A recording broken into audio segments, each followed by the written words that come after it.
The Cincinnati Reds are headed west, and they're starting off with a series in Oakland that they should win. I'll tell you why on today's Locked On Reds.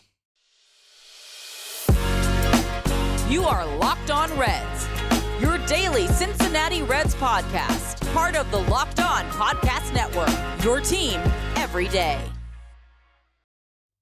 You are Locked On Reds with myself, Jeff Carr. I am a lifelong Cincinnati Reds fan that has turned an addiction into information for you. I want to thank you for taking time out of your day to listen to me talk some Reds with you. As I encourage you that if you're listening, look me up on Twitter at Jeff Carr with 3 Fs and drop me a line, or check us out on YouTube and drop a thought in our comment section, because talking Reds is what I do. And I want to talk Reds with you. Locked On Reds is part of the Locked On Podcast Network. We are your team every day, and I want to thank you for making this podcast your everyday listen. If you're an everydayer, let me know in the comment section. Drop me a thought. Let me know how long you've been a Reds fan and what your thoughts are on the Reds coming out of the off day into their first West Coast road trip. We're going to break down why I believe the Reds should beat the Oakland A's at least 2 out of 3 in this series coming up this weekend. And I want to look at the pitching staff. I want to specifically look at the big three. That's been kind of a big storyline, probably the biggest storyline for the Reds this season, is how do the big three take a step forward, and why a surprise pitcher may be the best of those three. And then we're going to look at a couple of guys that you're probably not watching very closely right now, but you should be watching very closely this weekend. Before we get into all that, I want to let you know that we are brought to you today by Game Time. Download the Game Time app, create an account, and use code LOCKEDONMLB for $20 off your first purchase. Last minute tickets, lowest price, guaranteed. And where we want to start today is with this series as the Reds travel to Oakland. And look, this Reds lineup has a golden opportunity to build some stats this weekend in a series that the Reds should win. And I know that we're not going to say that a whole lot this season. We're not going to really go crazy and say, well, the Reds absolutely should win this series, because while we would love the idea of the Reds to sneak on in or be super surprising and maybe contend at some point this season, I don't think that's going to happen until next year. So this year is about figuring out who the core is for the guys who we already know who are in the core to take a step forward, and the wins and losses aren't that big of a deal. But against a team like the Oakland A's, it is. The Oakland A's are worse than the Reds. Period. Plain and simple. There's lots of different ways we can look at this, but the key for me is if you look at statistically where the Reds sit, really, it's, even though their pitching has kind of been inconsistent, it's still the pitching that's helping them win ball games, because the hitting has been timely, but the hitting isn't necessarily as high up on the chart as we might think. In fact, when I was looking at the statistics for much of the different areas, especially slugging percentage, the Reds are way behind a lot of other teams. In fact, in the National League, they're 14th in slugging, i.e., there's only one team that's worse than them. So that's not necessarily a spot that you want to be in. As much as we were excited about the lineup, as much as I was excited about the lineup early on this season, and they seem to score runs in a timely manner, they just haven't quite built those stats up. This weekend is an opportunity to do that, because Oakland stinks at pitching. They're awful. Their team ERA is 8.01. Their team ERA. Yeah, I know it's early on in the season and things like that, but hear me out on this. There's only one pitcher on their pitching staff who has thrown at least 10 innings that has an ERA below 5. Not 4, not below 3, but below 5. Now, Zach Jackson, a relief pitcher for the A's, does have an ERA, I think it was like 2.3 or something like that. Every other pitcher has an ERA above 5. Yuris Familia, their closer, as it were, is the guy with a 5.5 ERA. Then everybody else is above 6. In fact, the guy that the Reds may see, and Jason Burke tweeted this out, the host of Locked On A's tweeted this out last night, was that the A's may call up Drew Rucinski to start on Friday, because if you currently look at the MLB At Bat app right now, the pitcher for Oakland is TBD. against Luis Cessa, but they're probably going to call up a guy, and Raczynski has not pitched in the major league since 2018. He's been over in Korea. So be hard to say what we know about him, but at the very least, we're talking about a pitching staff that is even in far worse condition than the Reds. They've allowed 47 home runs this season. That's 20 more than the Reds pitching staff has allowed. And they've walked 133 batters. That's 17 more than the next team. And while the Reds aren't necessarily adept at limiting walks, the A's have allowed 43 more walks than the Reds. That's a lot of walks. And this Reds lineup, if anything, we talk about how, I wish the slugging was better, I wish they were hitting for more power and things like that. They're pretty good at getting on base. And it starts off with Jonathan India. Jonathan India's got a golden opportunity to cross the 400 mark when it comes to on base. We're talking about Joey Votto on base territory for Jonathan India this weekend if he continues the patience that he has shown at the plate. He's currently at 394 on base, and these Oakland pitchers, they like to walk guys. So we might see, I'm sure the mantra is going to be for this lineup, take pitches. Make them throw strikes, because they don't seem to do a lot of that. And the Reds should absolutely take advantage of this. In fact, even looking at this overall, and this is something that just blew my mind. Oakland's been pretty bad to start the season. Their run differential on April 28th, today, is minus 113. As in, they've been outscored by their opponents by 113 runs. And we're not out of the month of April. Just for reference, the Reds all last season had a run differential of minus 167. I'm not saying that's good. Obviously, that's bad. But for an entire 162-game year, the Reds were minus 167. Oakland's at minus 113. And we haven't even we're 25, 26 games in here. That's ridiculous. The Reds should absolutely take advantage of this, and the Reds lineup is really where I'm keying in on. The other guy that I'm keying in on a specific player here, so I think the lineup should feast, and I think Luis Cessa should cook. And if he shouldn't, he should get out of the kitchen. This should be a make-or-break start for Luis Cessa. He has struggled in the rotation to start the year. His whip is 2.3. Now, for those that don't know, walks plus hits per innings pitched, i.e. the number of base runners on average per inning that he's allowing more than 2 base runners in an inning on average.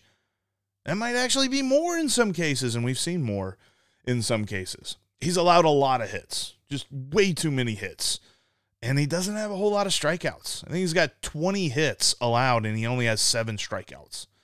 This A's lineup has the ability to hit a couple of homers here and there. We're really looking at Brent Rooker as the guy that we got to watch out for. He's usually their designated hitter, but Brent Rooker can hit a long ball, and he's hitting pretty well. He's the only A's hitter that is hitting over 260 right now. He is hitting over 300 himself, and he has 7 home runs, which is like almost half as many home runs as the Reds team has.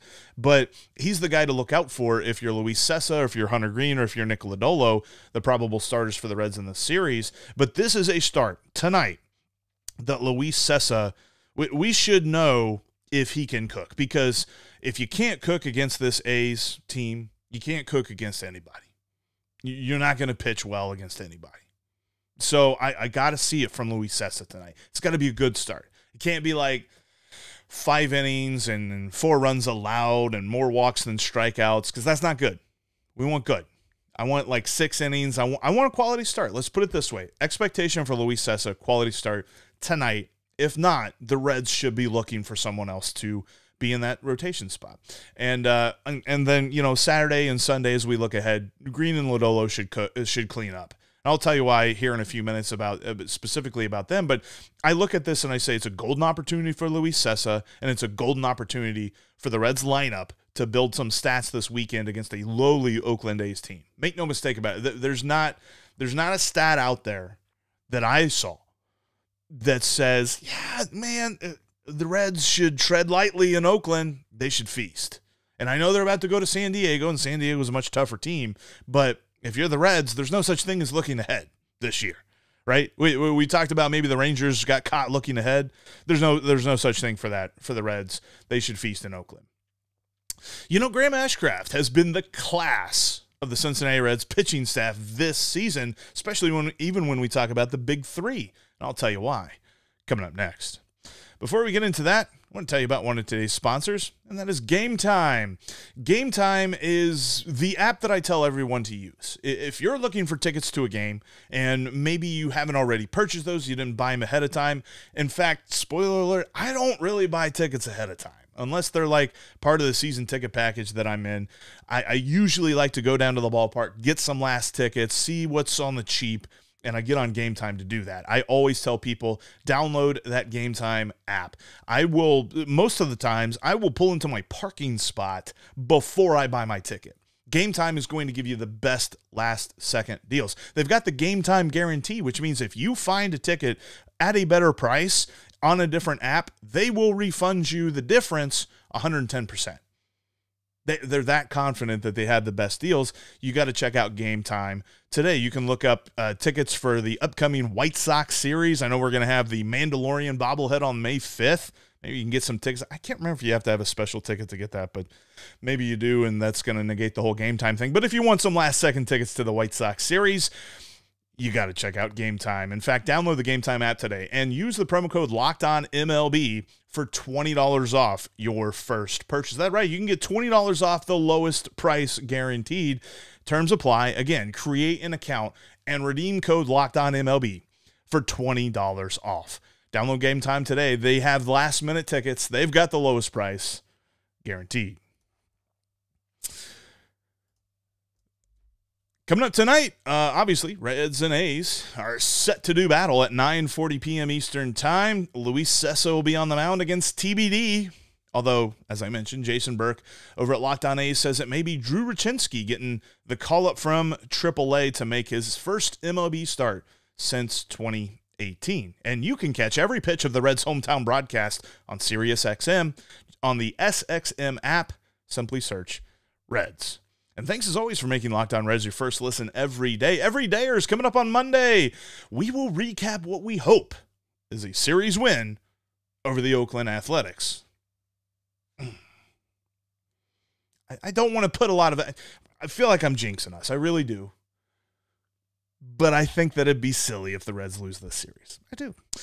Graham Ashcraft, has pitched very well. And in fact, his most recent outing was inspirational. He pitched very well, but the whole idea of pitching after his grandmother passed away, he's been put on the bereavement list after that start. And Casey Legumino was called up to kind of take his spot on the roster and have an extra bullpen hand for this weekend series in Oakland. But he just pitched phenomenally well in that last game where they swept the Rangers. And it's kind of been a theme for him all year. He's been the best of the big three. And as we go through this season, they're the biggest storyline. Can they take that step forward?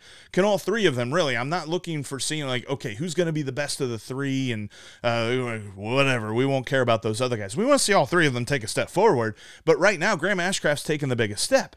He's got the best ERA on the team. He's in amongst the starting pitching. And he's got the most innings pitched by any Reds starter through 5 starts. He's got 30 innings. In fact, he's got 7 more than Hunter Greene does through 5 starts. And it's all been, he's been able to mix his pitches very well. A nice fastball, the cut fastball. He does have a sinking fastball. He uses sparingly. And then he has his slider. His slider has been phenomenal this year. In fact, hitters they've only amassed a 130 batting average against that pitch. He's got a whiff rate of 29%. He's not a guy that really gets a lot of swings and misses. He just tries to be efficient with it and get outs, but it's the pitch that gets him the most of his strikeouts. Of his 24 strikeouts, 15 have been on his slider. He has absolutely been just a joy to watch. And in his 5 starts, the Reds are 3-2. That's kind of what I look at. I don't necessarily look at individual pitching records. That's not something that I'm going to really compare anybody with because there's a lot of luck involved in that. And I think that we're moving away from gauging pitchers based on win-loss record. But I think that Graham Ashcraft does a good job and has done a good job this season of putting the Reds in a position to win more often than not. Now, it's interesting to note, the guy that, of the big three, Hunter Greene's definitely been the second best, simply because Nick Lodolo's just had 2 really bad starts in a row. But Hunter Greene has kind of been a bad luck second best pitcher. The Reds are 1-4 in his 5 starts. But don't let that fool you. He himself has pitched phenomenal. He has a FIP. We talked about this in the spring training, fielding independent pitching. It's kind of the things that a pitcher can control, and they're trying to take away, like worrying about hits. And, if you have a bad defense behind you, it's going to show through. Hunter Greene's ERA, if not for defense, would be 2.1. That's phenomenal. And also, speaking of sliders, his slider has absolutely played very well this season as well. He has a 43% whiff rate on his slider. He's up there in the upper echelon of getting swings and misses this season, which you love to see because that is what his game is predicated on. We talk about Graham Ashcraft not necessarily being the strikeout pitcher. Hunter Greene, obviously, is a strikeout pitcher, and he's done a good job of limiting the free passes this year so far in 5 starts as well. But like I said, unlucky. I mean, and it all stems that his last start was phenomenal against Pittsburgh, and they just didn't score for him. So, I mean, what's he going to do? But 1-4 in his 5 starts. Now, Nick Lodolo is an interesting case, and it's obvious after these last 2 starts that Graham Ashcraft is ahead of Nick Lodolo. But if you break it down, you break down his 5 starts. Nick Lodolo's first 3 starts, he threw 17 innings, he allowed 4 runs, and he had 27 strikeouts. Only 6 walks in that time, too. Phenomenal. His first 3 starts were amazing. And then his last 2 starts happened. And he allowed 14 runs. He's allowed 14 runs in his last 2 starts. 8 2/3 innings pitched in those 2 starts. 14 runs allowed. He does have 10 strikeouts and just 3 walks. So it's good that he's still kind of limiting the walks a little bit there. Tiny sample size, hard to really say. The thing with Nick Lodolo, and I noticed this in his first 3 starts and even in his last 2 starts, is the batting average on balls in play against him is astronomically high. League average is about like 298, 297, something like that. The BABIP against Nick Lodolo is 471. Almost half of the balls that are put in play against Nick Lodolo turn into hits. Bad luck. He's going to get better. And there's things that he's tweaking about his game. He talks about, I don't want to fall behind in counts like I have been these last couple of starts. So he's going to be working on that. Hitters, I feel like, and hopefully not to a worrisome extent, but it feels like they're starting to key in on that breaking ball, although he is still getting a 42% whiff rate on the curveball. It's phenomenal. And hitters just don't touch it. It's got an expected batting average. He's been a little bit unlucky with it. I think the batting average against the curveball is like a little over 200 according to Baseball Savant, but the expected batting average is much lower than that. It's at 155. So he's still the Nick Lodolo we know. He's just been getting unlucky for the last couple of starts. And I don't think that's a cop-out. We're not trying to cop out for Nick Lodolo here. It's true. If the numbers say that half the balls put in play against you, or almost half the balls in this case, put in play against you turn into hits, there's nothing he can do about that. And his fielding independent pitching, we talked about that with Hunter Greene, his fielding independent pitching is almost 2 runs better than his current ERA that's over 6. So he's going to improve. And it's probably going to be in his next start, which is against Oakland. And that's the perfect place to improve if you're Nick Lodolo. But it's clear that so far, through 5 starts for these 3 guys, Graham Ashcraft has been the class of the big 3. There are a few guys that I am not getting ahead of myself on, but I want to see more out of, especially in this Oakland series. And it starts with a recent call-up in the outfield. I'll tell you who they are coming up next. But first, I want to tell you about another sponsor today, and that is Ultimate GM. It's one of the coolest games that I have ever played. I mean, it puts you in the driver's seat of your own franchise. If you've ever thought that you can run a Major League Baseball franchise better than Nick Krall, Ultimate GM is for you. Download it today on the App Store or the Google Play Store. Or if you're watching here on YouTube, you can click this, or you can scan this little QR code and download the app today. It puts you in control. You make the trades. You make the signings. You build the team. Do you want to build from the minor leagues? Do you want to build through free agency and trades? I'll give you a spoiler alert.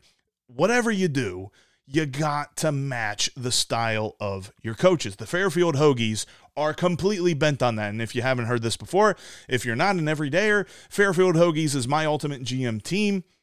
And we really try to build from within, and we really try to match our coaching styles here. And this is more of a game quirk. It's not like trying to be a referendum on life where the players should match the coaches. The coaches should always match the players. But for all intents and purposes in this game, you try to match your best players with your coaches, and that's how you succeed. If you want to succeed at running your own franchise, download the Ultimate GM app today. Like I said, go to the App Store, go to the Google Play Store, or you can go to ProBaseballGM.com and download the app. Ultimate Baseball GM, start your dynasty today. Thanks so much for checking out today's Locked On Reds podcast. You know, the Reds and the A's, they're squaring off. It's a West Coast game where we got some late-night baseball on tap for us here on the East Coast time zone because it's 9:40 p.m. that this first pitch is, and Jonathan India sits on the cusp of 400 with his on-base percentage and could possibly, I think he's going to get there this weekend. I think he's going to cross that 400 plateau. Dude has just been phenomenal getting on base. And you can follow along with that and catch every pitch of the Reds' hometown broadcast with SiriusXM on the SXM app. Just search Reds. Make sure you're also following the podcast here on YouTube and click that bell to get notified. Plus, you can follow us in between episodes. You can follow me at Jeff Carr with 3 Fs. You can follow Steve at S. Offenbaker with 2 Fs, and he'll be back on the show on Monday. Just wasn't able to join me here today. And you can follow the show at Locked On Reds.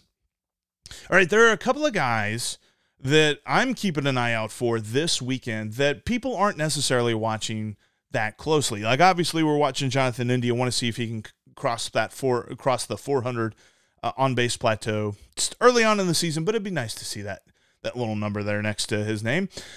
Seeing if Tyler Stephenson can get some power, obviously. Let's look at a couple of dudes that really stand out to me that probably aren't guys you're watching closely, and we're starting with Henry Ramos. Dude just came up from AAA and absolutely lit up the Texas Rangers. He had 4 hits in that series in 11 at-bats. He also had a walk. He was on base, it felt like, all the time. He beat out a double play that was very key to keeping an inning going against the Rangers on Tuesday, I believe it was. But more than that, he plays with this passion, and he plays so hard. He fits this team because the style of play that he has, that grit, that determination, you know? He's a ball player. All that good stuff. He's got a triple, too. It's kind of cool to see a triple. But he is the one thing that really fascinates me about him is that with all of this, you usually say, okay, he plays hard, he's passionate, you know, he seems like he's going all in all the time. Then you kind of think, okay, well, he's probably a free swinger. He probably strikes out a lot. Well, in his first 12 plate appearances with the Reds, he only has 1 strikeout. Now, he's a journeyman outfielder. I'm not going to get ahead of myself and say, let's go, diamond in the rough, like I did with Jason Vossler. I've learned my lesson. I promise. I promise. But Henry Ramos has me intrigued, and I want to see more from him. I'm sure we'll see him lots this series in Oakland. Another guy that I want to see a lot more of is Alex Young. We've talked about this. We've kind of mentioned this a few times in that coming into the season, it was very obvious that the best left-hander relief pitcher on the team was Reivar Sanmartin. And then we were trying to find that second guy. It might have flipped. Alex Young might be the best left-hander relief pitcher on this team because he has 16 strikeouts. 16 strikeouts in 11 1/3 innings pitched. And he only has 1 run allowed. Now, that's a little bit unsustainable. We'll probably see a couple of outings where he might blow up a little bit. But we might not because he has the 5th best whiff rate in all of Major League Baseball. For his entire pitch arsenal, there are only 4 pitchers in Major League Baseball that have a better whiff rate than Alex Young. Let that sink in for a minute. That's how good he's been. And it's mostly his changeup. His changeup is being swung and missed with. It's being whiffed at over 50% of the time. I think it's like 52% that hitters are missing his changeup. That is nasty. And that's the other thing about him. He is he's a lefty, so he's already sort of unorthodox, but his pitching arsenal is very unorthodox because his fastball really doesn't get much further than 90 miles an hour. It's all about his changeup and his breaking ball. How can he mix those in? How can he move those around the zone and mess with the hitter? That he's been fun to watch so far. And one of the other things that we talk about with relief pitchers, and a key statistic, is inherited runners scoring. He's inherited 9 runners, and only 2 of them have scored. Love to see that. 22%. I'd love to see that continue to play out in that manner all season long. We might be talking about a dude who could stick on with this bullpen. I don't know. I don't want to get, again, this segment's all about not getting ahead of myself. I'm not starting to get ahead of myself with Alex Young, but he's been fun to watch, and I want to see more from him. And another guy I want to see more from, and it feels like he has been in this category since he got to the Reds last year, and that's Ian Gibaut, because I continue to not know what to expect from Ian Gibaut. In 9 1/3 innings this year, he has 11 strikeouts. Pretty good. I like to see that number. You like to see that strikeout percentage, and like to see it continue as the season goes along. He's okay at limiting base runners. I wouldn't say he's good at it. He has problems with walks. In those 9 1/3 innings, he has 5 walks allowed. And overall, like with the walks and the hits, we talked about this with Luis Cessa, the whip. He averages at least 1 base runner per inning. Not necessarily. You'd like to see a relief pitcher under 1 because you'd like to see clean innings for those 3 outs that he typically pitches, but he's okay at limiting the base runners. The thing that he's got to get better at, and it's still a small sample size, so he definitely can, but he has inherited 8 base runners, and he's allowed 4 of them to score. Definitely don't want to see a relief pitcher allowing 50% inherited runners to score. That's not good. And very, very bad. I want to say league average is somewhere in the 30% range. So you definitely want to see that come down. But he's a guy that I want to see more from. And this bullpen as a whole, I think that, talking about Alex Young and talking about Ian Gibaut kind of lends itself to say, I want to see more. And I want to see more effectiveness and continued effectiveness and consistency from this bullpen. I don't want to see them pitch more innings. They've already pitched a lot. In fact, I think they're in the top 10, maybe like 8th or 9th or something like that as far as most innings pitched by the bullpen in Major League Baseball so far this year. That's not good.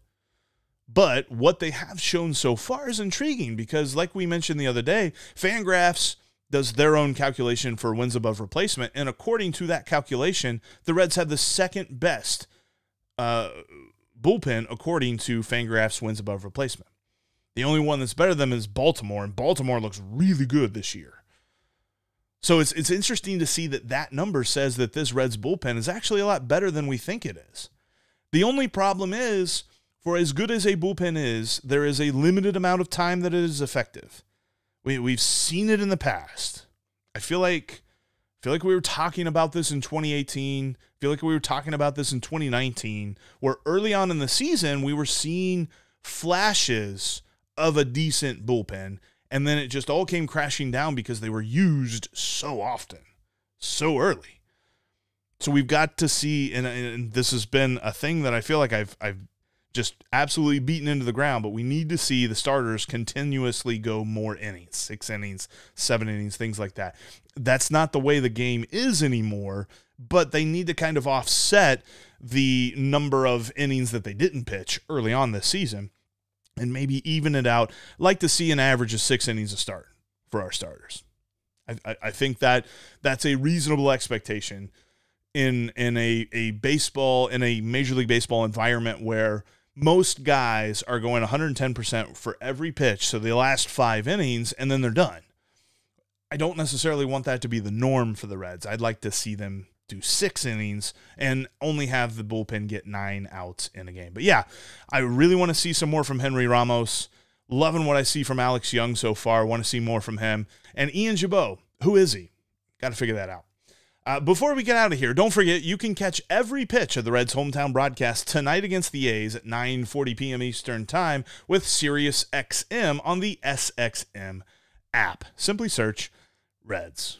And that'll wrap up this edition for Locked On Reds. Thanks as always for making us your first listen every day. Everydayers, coming up on Monday, we will recap what we hope, really, really hope, that the Reds beat the Oakland A's in this series.